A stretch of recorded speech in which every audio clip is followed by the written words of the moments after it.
জন্য করেছে, নিজের পরিবারতন্ত্র কায়েম করার রাজনীতি করেছে। ইসলামী আন্দোলন বাংলাদেশ তার 38 বছরের আদর্শিক পথ চলায় বাংলাদেশ একটি আপোষহীন সংগঠনের নাম। আগামীর বাংলাদেশ গড়বার জন্য ইসলামী আন্দোলন বাংলাদেশের মহতারাম আমির যেভাবে ইসলামী মনা দেশপ্রেমিক নাগরিকদেরকে নিয়ে একটি ঐক্যপ্রকাশী আন্দোলন গড়ে তুলেছে, সারা বাংলাদেশের মানুষ যখন আশা জাগাতে শুরু করেছে, আমরা দেখতে পাচ্ছি সারা বাংলাদেশের মানুষের হৃদয়ে নতুনভাবে স্বপ্ন দেখা শুরু করেছে। ঠিক সময় কতগুলি ভাইদের যেন আবোল তাবোল উল্টাপাল্টা বলা শুরু করেছে। আমরা সুস্পষ্টভাবে আজকের যুব জামায়াত থেকে জানিয়ে দিতে চাই, ইসলামী যুব আন্দোলন বাংলাদেশ আগামীর সুন্দর উন্নত বৈষম্যহীন কল্যাণ রাষ্ট্র গড়বার জন্য সর্বোচ্চ ত্যাগ স্বীকার করতে প্রস্তুত রয়েছে। শুধু মহতারাম আমির যদি একবার হুকুম করেন, সারা বাংলার থেকে টেকনাফ থেকে তেতুলিয়া কেন্দ্র, জেলা, ইউনিয়ন, ওয়ার্ড এবং তৃণমূল পর্যন্ত সকল নেতাকর্মী আগামী দিনের নির্বাচনে ইসলামকে বিজয়ী করবার জন্য সীসা ঢালা প্রাচীরের ন্যায় প্রতিরোধ গড়ে তুলবে। মহতারাম আমির যদি হুকুম করেন, সর্বোচ্চ ত্যাগ স্বীকার করার জন্য আমরা প্রস্তুত রয়েছি ইনশাআল্লাহ। অতএব যুব আন্দোলনের প্রতিটি নেতা কর্মীকে আগামীর বাংলাদেশ বিনির্মাণের জন্য ঐক্যবদ্ধ থাকবার উদাত্ত আহ্বান জানিয়ে আজকের প্রোগ্রামে যারা সক্রিয়ভাবে সর্বোচ্চ ত্যাগ স্বীকার করে উপস্থিত হয়েছেন, সবাইকে হৃদয়ের সকল জায়গা থেকে আন্তরিক মোবারকবাদ, শুভেচ্ছা, কৃতজ্ঞতা জানিয়ে আমার বক্তব্য শেষ করছি। আসসালামু আলাইকুম।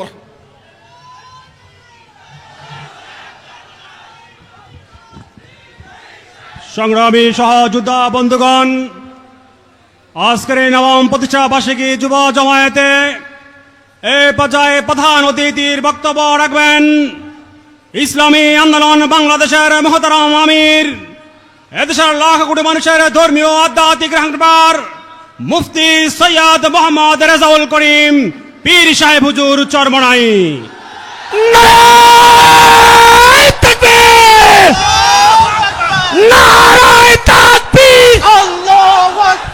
ইসলামী আন্দোলন বাংলাদেশ জিন্দাবাদ জিন্দাবাদ জিন্দাবাদ জিন্দাবাদ। ইসলামী আন্দোলন বাংলাদেশ নারায়ে তাকবীর।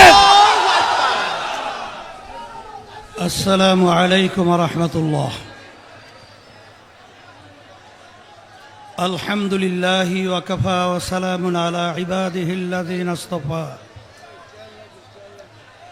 আম্মা বা'দ, فأعوذ بالله من الشيطان الرجيم. بسم الله الرحمن الرحيم. ولا تهنوا ولا تحزنوا وأنتم الأعلون إن كنتم مؤمنين. صدق الله العلي العظيم. সবাই দুরূদ শরীফ পড়ি। আল্লাহুম্মা সাল্লি আলা সাইয়্যিদিনা নাবিয়িনা শাফিয়িনা ওয়া হাবিবিনা ওয়া মাওলানা মুহাম্মদ সাল্লাল্লাহু আলাইহি ওয়া আলা আলিহি ওয়া আসহাবিহি ওয়া বারাকা সাল্লাম। ইসলামী আন্দোলন বাংলাদেশের সহযোগী সংগঠন ইসলামী যুব আন্দোলন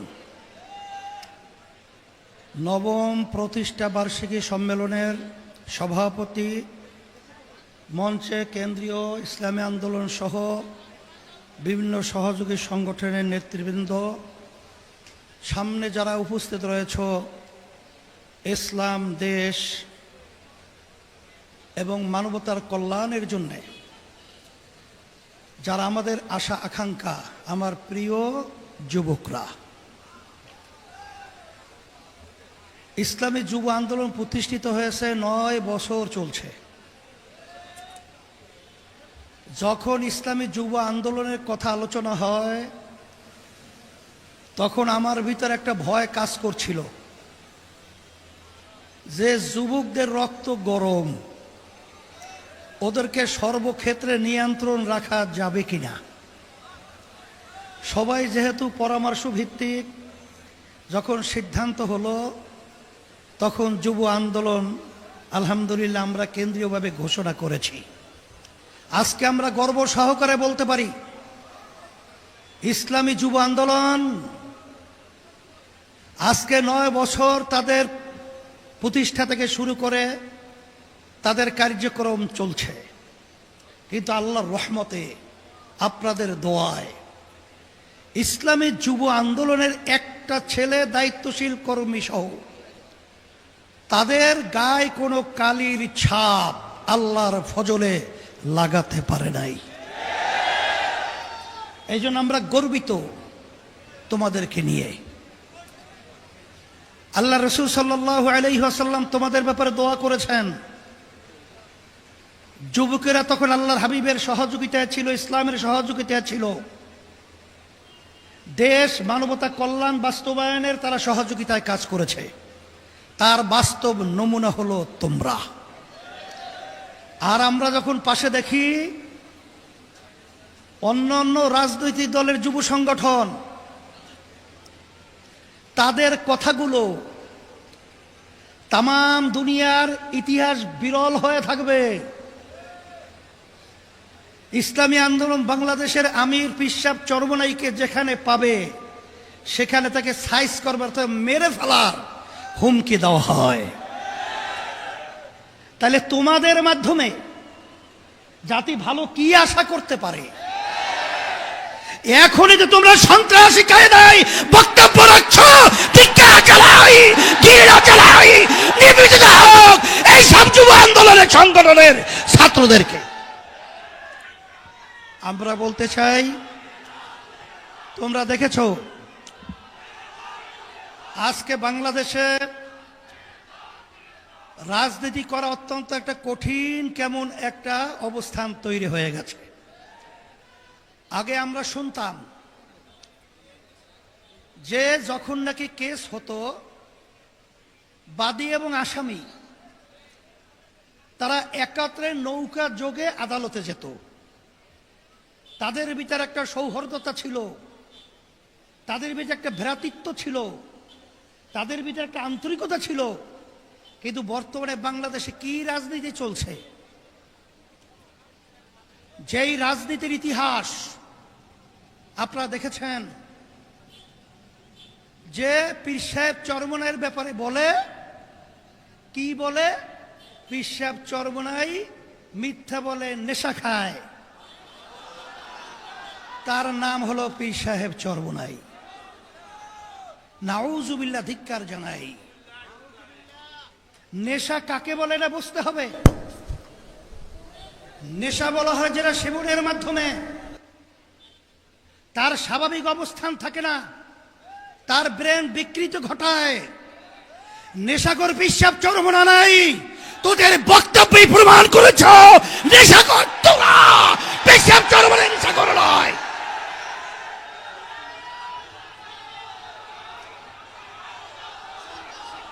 এরপরে আপনারা দেখেছেন, নালে কোন সুস্থ মানুষ তারা কি এই ধরনের বক্তব্য দিতে পারে?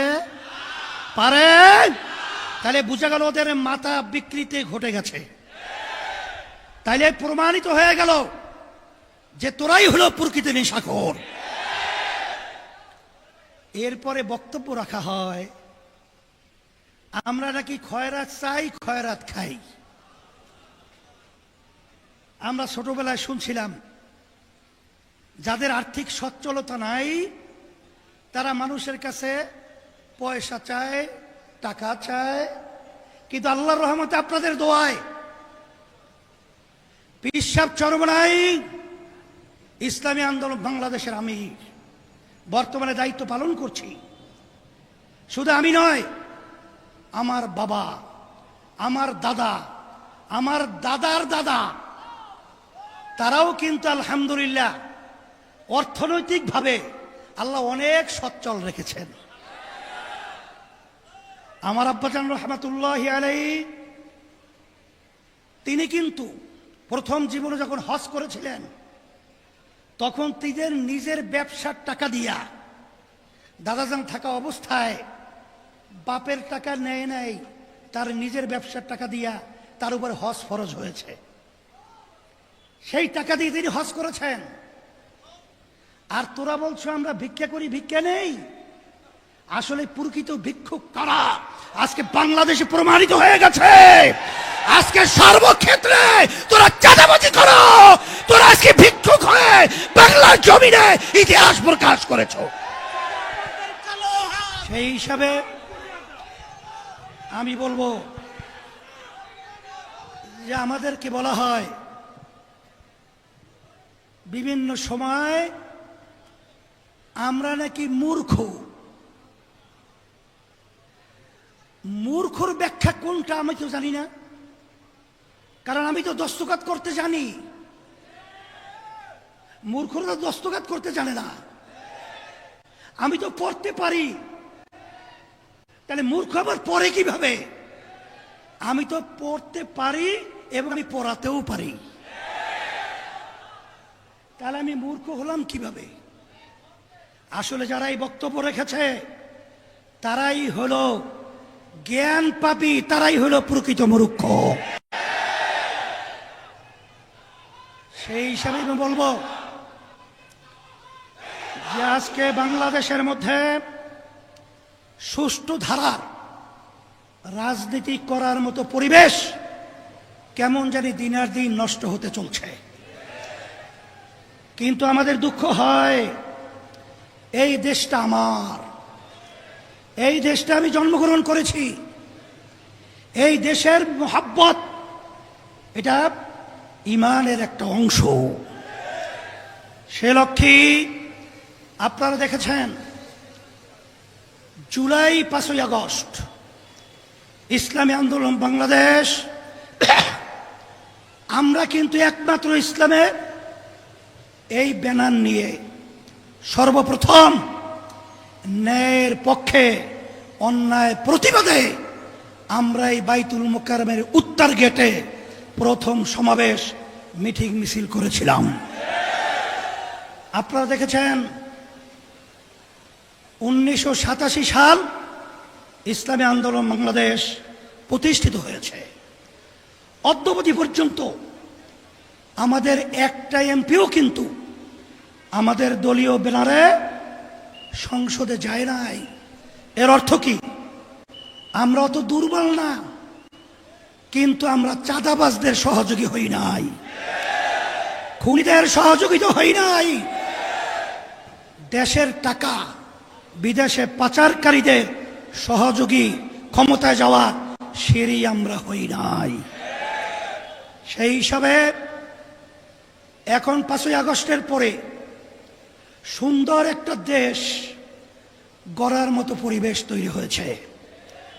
আমি যুবকদেরকে বলবো, তোমরা যদি আজকে ন্যায়ের পক্ষে অন্যায়ের প্রতিবাদে আওয়াজ তুলতে পারো, তাহলে আল্লাহর রহমতে, আল্লাহর খাস মেহেরবানিতে এই দেশ একটা সুন্দর দেশে পরিণত হবে ইনশাআল্লাহ। সাথে সাথে আমি আমার অন্যান্য ভাইদেরকে বলবো, রাজনৈতিক দল যারা রয়েছেন, আসেন আমরা ক্ষমতা প্রেমিক না হয়ে আমরা দেশপ্রেমিক হই। আমাদের দেশের জন্যে আমরা আমাদের কথা, কার্যক্রম, বক্তৃতা, আমাদের সমস্ত কার্যক্রমগুলো থাকুক, সেইভাবে আমরা পথ চলি। একে অপরের প্রতি আমরা ঘৃণা সৃষ্টি না করে আমরা দেশ গড়া, মানবতার কল্যাণে এবং ইসলামের কল্যাণে কাজ করি। তোমাদের সকলকে ধন্যবাদ। আমি দোয়া করি, দোয়া চাই, আল্লাহ আমাদের সবাইকে যেন ইসলাম দেশ, মানবতার কল্যাণে কাজ করার তৌফিক দান করেন। আর বিশেষ করে আমি প্রশাসন ভাইদেরকে বলবো, আপনারা নিরপেক্ষ থাকবেন। অমুক দল বড়, অমুকে ক্ষমতায় যাবে, এই চিন্তা আপনারা করবেন না। আপনারা সকলের ব্যাপারে আপনারা নিরপেক্ষ ভূমিকা পালন করবেন। আর অন্তর্বর্তীকালীন সরকারকে আমি বলবো, আপনারা লেভেল প্লেইং ফিল্ড তৈরির জন্য যা যা করা দরকার সেইভাবে দায়িত্ব পালন করবেন। আল্লাহর রহমতে বাংলাদেশের জনগণ আপনাদের সাথে থাকবে, আছে। আর বিশেষ করে মাইলস্টোনে যে দুর্ঘটনার মাধ্যমে যে বাচ্চারা দুনিয়া থেকে বিদায় হয়ে গেছে, আল্লাহ তাদেরকে সম্মানের স্থানে দান করুক এবং গার্জিয়ান এবং অভিভাবকদেরকে আল্লাহ সাবরে জামিল এখতিয়ার করার তৌফিক দান করুক। আল্লাহুম্মা আমিন। রব্বানা আতিনা ফিদ দুনিয়া হাসানাহ ওয়া ফিল আখিরাতি হাসানাহ ওয়া কিনা আযাবান নার বিরহমাতিকা ইয়া আরহামার রাহিমিন।